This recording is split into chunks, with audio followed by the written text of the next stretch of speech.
Happy Sunday. I am going to do what I realistically read in a week with a 9 to 5. I am ready to go down to the pool. I know I look awful right now, but this is what I wear to the pool. I usually wear a hat and then I wear something over my swimsuit, but I got my swimsuit on. I'm gonna go down to the pool, and that is like my big reading time. I do have a pool read, and then I'll read that I read not at the pool, like basically every day except for when I go to the pool, just because when I go down to the pool I'm down there to relax, and so I want like a mindless read. So right now I'm on Terms and Conditions, which is the third book in the Dreamland Billionaires trilogy that follows the three brothers, Declan, Rowan, and Cal. So I'm on that one. I'm also reading The One and Only by Emily Giffin. It is a sports romance, so I'm not, well, I don't know if it's a romance yet. It is definitely more sports geared, so I don't know how I'm feeling about it so far. I'm just waiting for my laundry to finish so I can go down to the pool and relax and read by the pool. I'll give you an update when I'm down there. I'm hoping I can finish at least one of these books this week. Usually it takes me a good 5 days to finish a book, so we'll see how everything goes.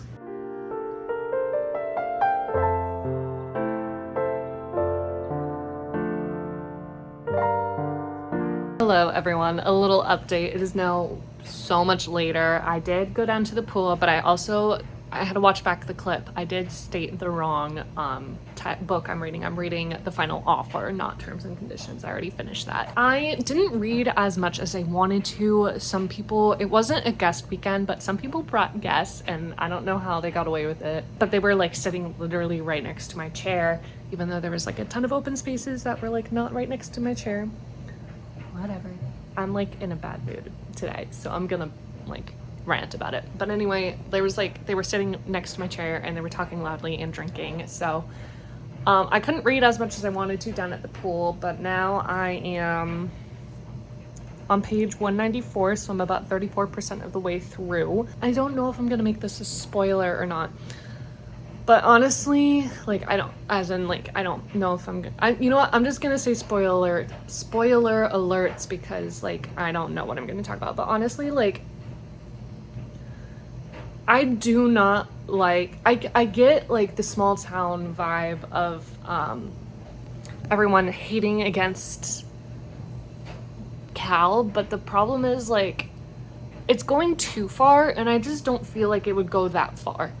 Like they wouldn't refuse service, but they would like give like shitty service in a bar. But I don't know, I just like, I feel like it's like excessive how mean everyone is being. Maybe that's just me trying to see the good in everyone, I don't know. And then I'm at the point where they just started tearing apart the boardwalk, or whatever we want to call it, the dock, and Lana, I'm gonna call her Lana instead of Alana.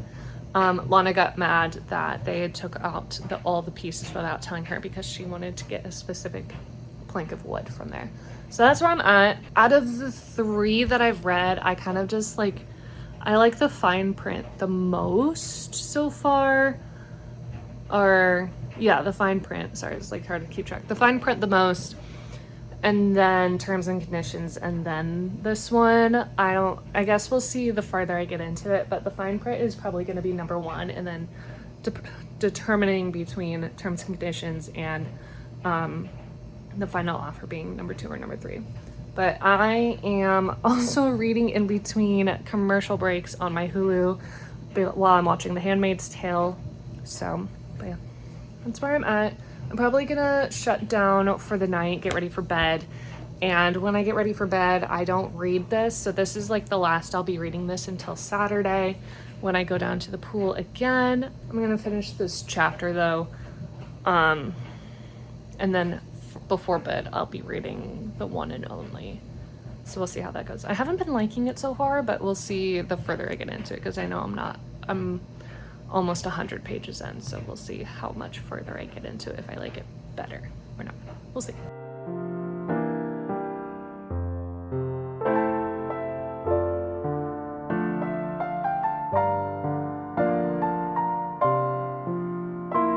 Back at you from the couch. I feel and look terrible. I don't know what's going on. I've had a massive headache just going in and out today.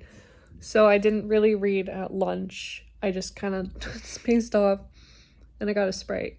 So I've only really read on the shuttle today and on the path this morning, a little bit on the path on the way back home from work, although I kind of fell asleep a little bit. And then during commercial breaks as I'm watching The Handmaid's Tale. So I am reading The One and Only by Emily Giffin. And right now I am on page 116, so I am 27% of the way through. And honestly, right now, I'm still not liking it. Sports romance is just, like, not doing it for me. It's, like, really, really sports heavy, and I'm not big into sports. I'll, like, watch a football game, but, like, I'm not, like, I don't need to know everything, and just, like, some of the men in this book just give me, like, a really creepy vibe, and I don't know what it is. So, I don't know. I feel like I should get to page 200 and then see where I'm feeling. If not, I might honestly DNF this one because I just am not feeling it. So I guess we'll see. I mean, this book is not rated very well on Storygraph. Pretty sure it's like at a 2.8 on Storygraph, which is not good. Which is really unfortunate because I thought I was gonna like this one. But we'll see. That's about the update for now on this book. Yeah, this is a very unattractive angle for me. Further update. So I was actually going through the reviews after the last clip because I was just kind of curious and I had some suspicions about something, but it's not really a spoiler. It kind of just confirmed my suspicions. I haven't gotten to it yet. However, here's the thing. I have a feeling, first of all, I don't like how they're, from the beginning, I didn't like how they were interacting really closely with one another. The main character, Shia, and Coach Carr, which is the dad of her best friend, which, first of all, Shia and her best friend Lucy have been, I believe her name is Lucy, have been friends since they were, like, kids. Like, imagine friends since kindergarten. And Coach Carr is her dad, or is Lucy's dad. And now they're 30, so Lucy and Shia are 30, which makes her dad, like, what, 50s? Mid to late 50s? And, mind you, at the beginning of the book, the wife dies. The wife is dead. Like, that's the beginning of the book. And I have this gut feeling that I haven't gotten to it yet, and they weren't exactly, like, explicit about it in the spoilers, or not in the spoilers, in the reviews. I just have this gut feeling that the coach, which is the dad of the friend, and Shia, the main character, who is the friend, not like the Shia, the main character, whose friend is dad. It gets confusing. I just have a feeling that they're gonna get together. And one, first of all, disgusting, because that is your friend's dad. That's disgusting. Not like, I mean, I know people will be like, oh my god, your dad is so hot, blah, blah, blah, blah, blah, with some friends, but, like, never get with them. That's terrible friend, like, terrible, terrible friendship. And then two, that's, like, he's known her since she was 5. That's, like, predatorial. Even though, like, she's 30 now, that's still, like, I don't know.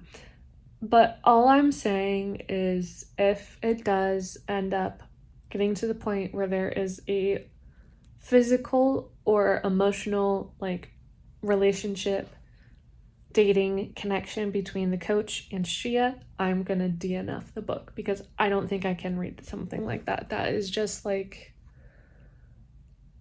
so cringe and so not okay in my standards. So sorry if you like this book, and if that does happen, I will have to get to you and let you know if it does happen or not, but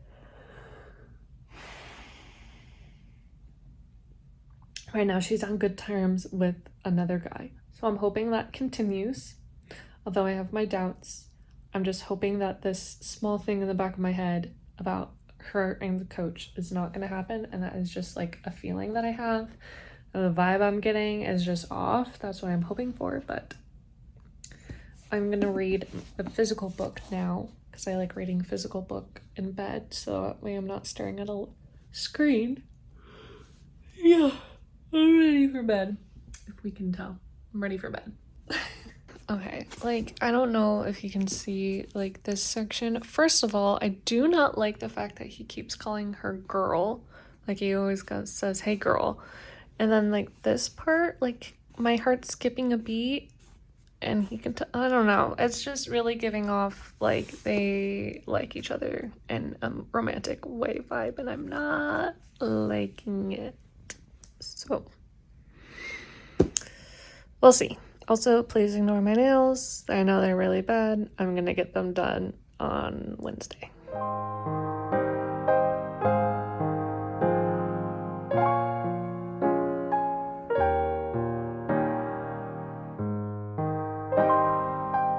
I am not thrilled about this update.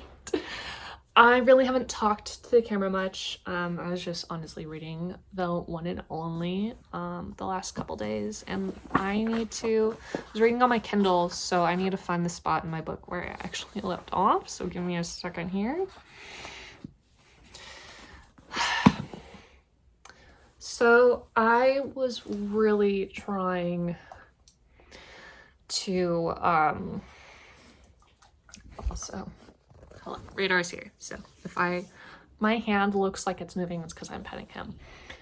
I really tried to give the book the benefit of the doubt again. I glanced at Storygraph, saw some of the reviews, and I was genuinely concerned because I had my suspicions, as I mentioned at the beginning, that I felt like something was going to happen. Again, there's the spoilers.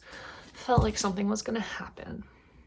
I didn't want it to happen because I knew the second it would happen, I would DNF. And it happened, and I am DNFing.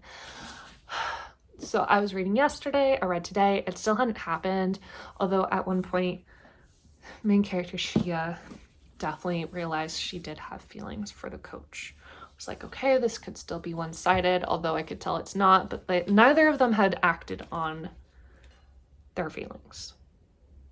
And I was just genuinely hoping that they wouldn't act upon their feelings at all. It really reached the tipping point today when I'm on page, mind you, I'm like 70% of the way through. I'm on page 318, chapter 35 here.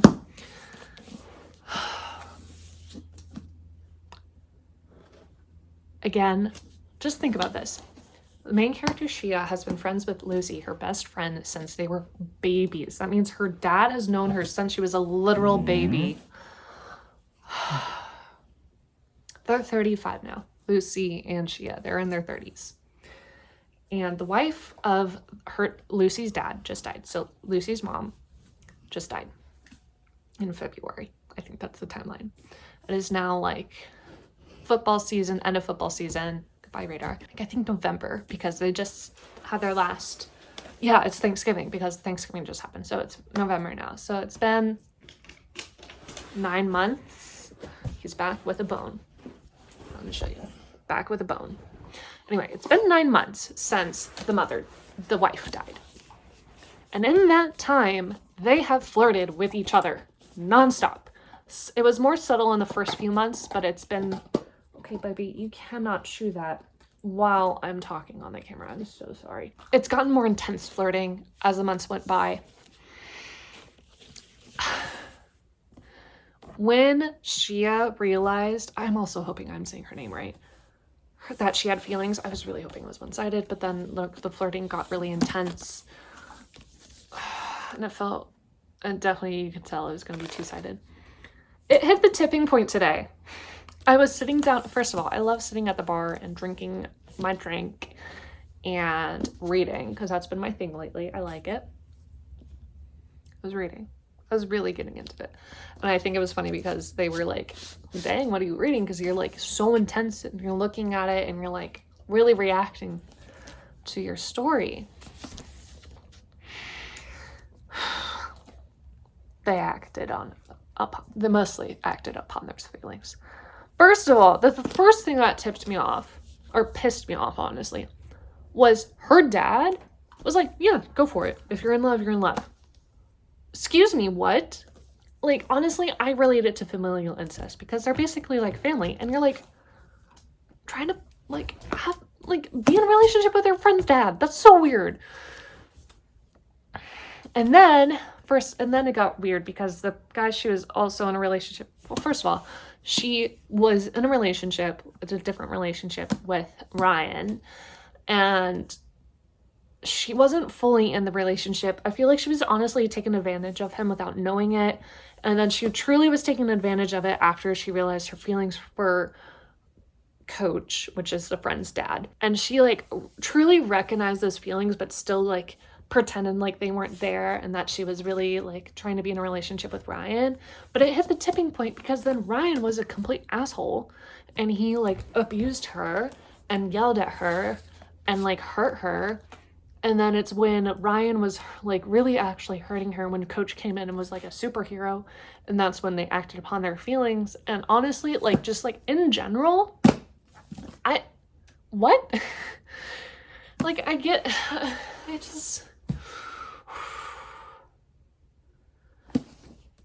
three things. It's the three things. It's the fact that the dad was okay with it. It's the fact that Ryan was like abusive. And thirdly, it's because discussing the freaking friend's dad and so that is why, all this to say, 6 minutes of me ranting right now. I am DNFing the one and only. I am really disappointed because I don't even have the book here. There was a book I read by Emily Giffin that I absolutely loved. I loved it so much. And when I picked up this, I was like, okay, it's another book by Emily Giffin. The prompt looks promising. I'll read that. First of all, in the prompt, you barely see that like it's going to be about football, about sports. And that's also another thing that kind of like deterred me from wanting to read this book, is that it is such a sports heavy book. Oh my God, I did not expect to get into such a sports heavy book. It just seemed like someone like they're like a football community and that like something big happened and that the girl's trying to find her true love. And that's basically what the summary on here said. So you don't get in the like summary that it's going to be heavy on sports and then this trope of like the girl liking her friend's dad. And so honestly, like I'm disappointed. Like 0 out of 5 star, maybe 1 out of 5 stars, but like definitely DNFing this book, not even enough to rate it. So this is a very sad way to go into this vlog. I'm so sorry that this is how this vlog is happening. I've genuinely only DNF'd maybe 3 or 4 books in my whole entire life. So that's really upsetting. But that means I can start a new read, and that new read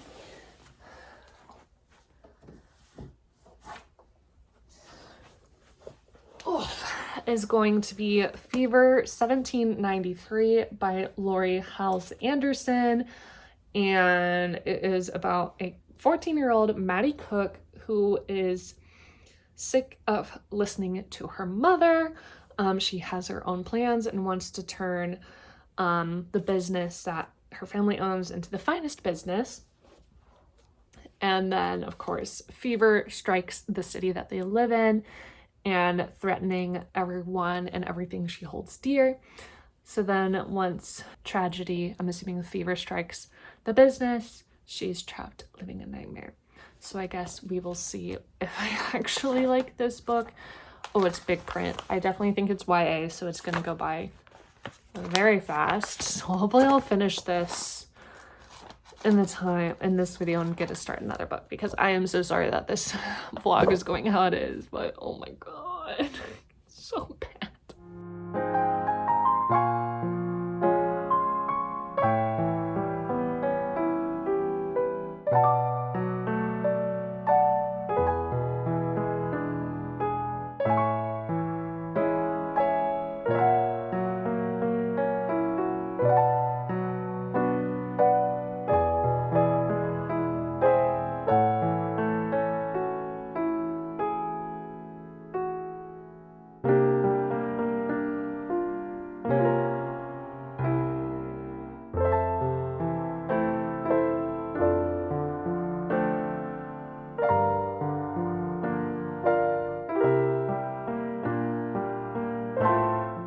probably a ton of sirens in the background so you can't hear, but I'm on page 55, chapter 8. Fever started. The mom is also trying to marry off the daughter, so that's kind of odd, even though like she's not old enough to be married off yet. But the fever has already claimed a lot of lives, and like there's definitely a big society thing too. Like you could really tell the wealthy versus the poor, and I don't know. It's mediocre. It's better than my last book, and the fact that it's not like disgusting tropes. So I'm just trying to finish it. I'm probably gonna head back in for work because my break is gonna be over soon, but just wanted to update you on where I'm at with the book. Hello everyone. It's been like more than a minute since I last updated you. I think I updated you at lunch yesterday. Yeah, and I was reading Fever 1793. Still on it. I think I'm gonna finish it either tonight or tomorrow. I have Radar in bed with me. Yeah, look at his tail. Hi, baby. Hi, honey. Oh, you're a cutie pie. Yes, you are. It's like 12:20 right now. I just got ready for bed. I am honestly so tired. But anyway, in the book, I knew the girl was gonna fall ill and recover. Like I kind of figured that was gonna happen because there's no way a person can be a main character and then die. But it's honestly really like maddening that like people are looting and like breaking and entering and like breaking a lot of stuff because people are sick so they can. But I actually literally just got to the part where when I first open the book, a thing I do with my paperbacks is I sit it like this, and then I'll slowly fold out the pages on both sides until so it all does that. It's a really poor explanation, but I do that because it helps not get creases in the spine. But then I was flipping through after I was doing that, and like, because the book also is like very crispy. It's a weird way to describe a book, but I got to the part where I had flipped through and I was sending a video to my friends about like the crispness of the book, and there was like a section of it, and I like looked and I actually read what I landed on. I was like, oh, that's not good. I just got to that part, so I guess we will see how it goes. I will give you an update in the morning about how the rest of the book goes. I'm probably like, if I don't finish tonight, I will definitely finish it tomorrow. I have like about 100 pages left, and like it reads so quickly because it is a YA. So I'm gonna cuddle with my baby, my Radar. I'm gonna go to bed.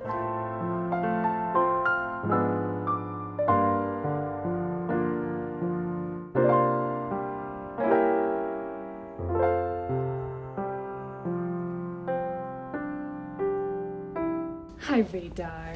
So I just got home, so he's so excited. Hi, baby. Here's my baby. Hi, honey. Oh, big stretch. Hello. Oh my goodness. Are you gonna join? Dang, that was the biggest shake in the world. Come on this side. Okay. So I realized as I was compiling all the footage for this video that I never did an actual final recap of everything that I read. So I figured I would do one now. So we all know I started off this video by reading The One and Only by Emily Giffin. And I know I went on a whole tangent about how I felt about this book, but again, just to recap, I DNF'd the book because it was getting very cringy to me, knowing that like the main character was falling in love with her best friend's dad, who had known her since she was a literal baby. That just disgusted me, grossed me out, and I couldn't finish it knowing that was going on. So this is a DNF. I would give it 0 out of 5 if I had to give it a star. So there was that one. Then I had my pool read, which was The Final Offer by Laurie and Asher. I actually, I'm filming this, and goodness, big yawn. I'm filming this recap like a few weeks later, mostly because I forgot about it. And so I'm still reading this book. It is my pool book, so I do only pull it out when I sit by the pool, which is on weekends. And again, I'm only reading for about an hour, maybe less than that total, because of I get tired or I like want to scroll my phone because I'm at the pool. So I'm still working on this. It's very interesting reading the third one. Honestly, it's not my favorite. I think the first book, The Fine Print, is going to be my favorite. I don't know. And this is also my first book I'm reading that has like a child involved in the romance plot. Though it's not his child, it's still like not something I'm used to. So I'm trying to figure out if this is like a trope that like he has to take care of a child and be like a dad, like, or a father figure. I'm still trying to figure out if that's a trope that I like. So I am still working on this. Right now, I'm actually 65% of the way through. So I still haven't finished it, and I'm hoping I will before the pool closes for the remainder of the year. And then the last book that I read and finished is Fever 1793 by Laurie Halse Anderson. I did end up finishing this book. I just didn't talk about it because I finished it in that clip that I was showing you. I think it was like not the last clip, but the second to last clip. Again, I don't normally read YA like this anymore. It's just I am getting through all the books that I currently own to get rid of the books, to just like make sure that I've read everything and keep what I want to keep, and then get rid of what I don't want to keep. And I will be getting rid of this book. It just is not something that I would want to keep on my shelf. It was a good, fascinating read. I did learn quite a bit. It was a historical fiction YA. I kept forgetting in the book how old Maddie was. Maddie's the main character. It just felt like the way she was written and the way she talked made it sound like she was like 7 or 8, but she's actually 14. So it just made me, I don't know, it just didn't line up with her actions. I think I give this a 3.5 or a 3.25 because I did learn quite a bit actually, because it's based off of the yellow fever epidemic that occurred in 1793, which I also found out Alexander Hamilton contracted yellow fever, which I didn't know. So that, yeah, I learned something. Again, I just didn't feel like the main character really reflected her age. So that was all my reads. I ended up starting another book, finishing it, and I'm on to my another book. Again, after that, I read The Midnight Library. And now I'm on Endurance. So if you guys want more videos like this of me reading just a whole week during my 9 to 5, during commuting, how often I read when I have a day job, if you want to see more videos like this, please let me know. I love reading, so I want to be able to incorporate it into my channel more. Give this video a thumbs up, subscribe to my channel if you want to see more videos like this or vlogs, and I'll see y'all in my next one. Bye. 2, 3, funky. My darling, I love you, I love you, I love you, I love you, I love you, I love you, I love you, I love you, I love you, I love you, I love you.